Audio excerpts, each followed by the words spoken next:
Welcome to Sincerely Bhakti, episode 20, The Exclusive and Inclusive Path. Reading from Bhagavad-gītā as it is, commentary by Bhaktivedanta Swami Prabhupada, reading chapter 4, verse 11. Om Namo Bhagavate Vasudevaya. As all surrender unto me, I reward them accordingly. Everyone follows my path in all respects, O son of Pritha. So I found a very interesting, almost contradictory phrase in this text. And that phrase is, everyone follows my path. So the phrase Mahābhārata means my path. And that comes across to me as exclusive, that this is my path, there is no other path than mine. And then the phrase that comes across to me that seems to directly counter that is everyone. So the word tan in Sanskrit means everyone. And that to me strikes me as inclusive. So we have everyone follows my path in all respects. So we have an inclusive and an exclusive perspective on this spiritual path. So, when I read this verse, it immediately brought to mind this verse from the Bible.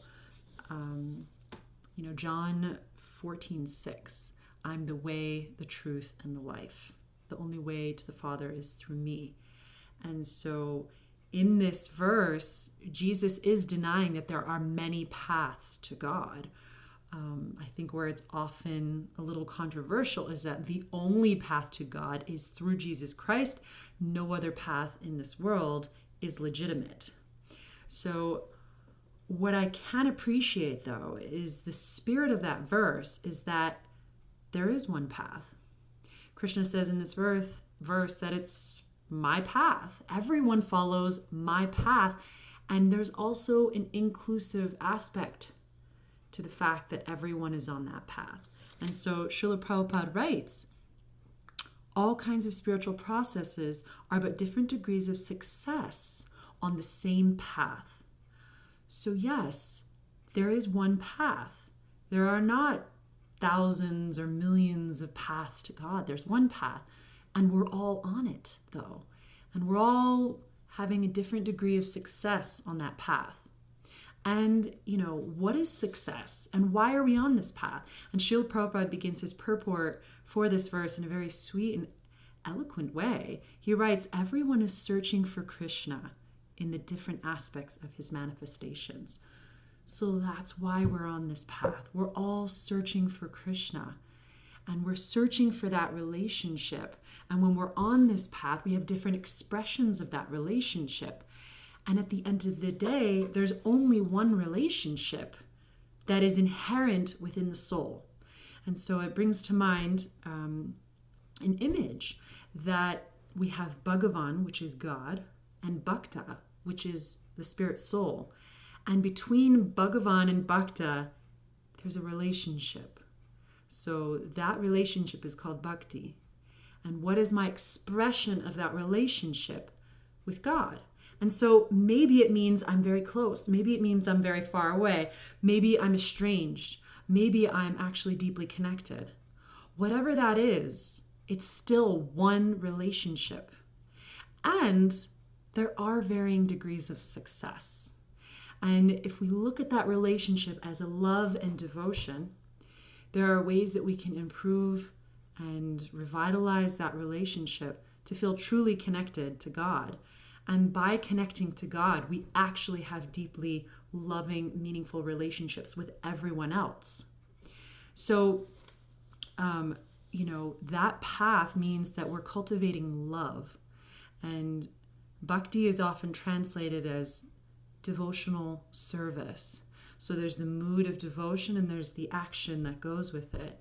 And so how do we actually cultivate loving devotion in our hearts? And that takes a degree of success that we need to learn. We need to learn how to do this. And, Jesus is the Son of God, and he's saying, you need to come through me to reach the Father. And in a similar way, we do need help from teachers. We need guides. And At the end of the day, we're all on this path. And I'm appreciating the inclusivity of everyone being on that path. And there's also a certain exclusivity that not every path is valid, if that makes sense.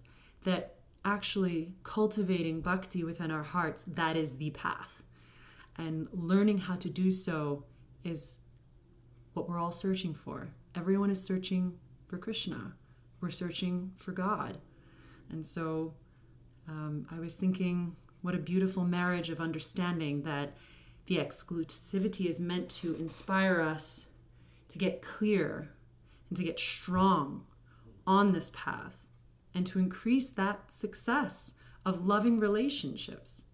And the inclusivity is meant to encourage us and to let us know that we're always on the path, always. And Krishna is always accessible at every time, at any time, and in all ways. So thank you for tuning in for episode 20, the exclusive and inclusive path to God. Hare Krishna.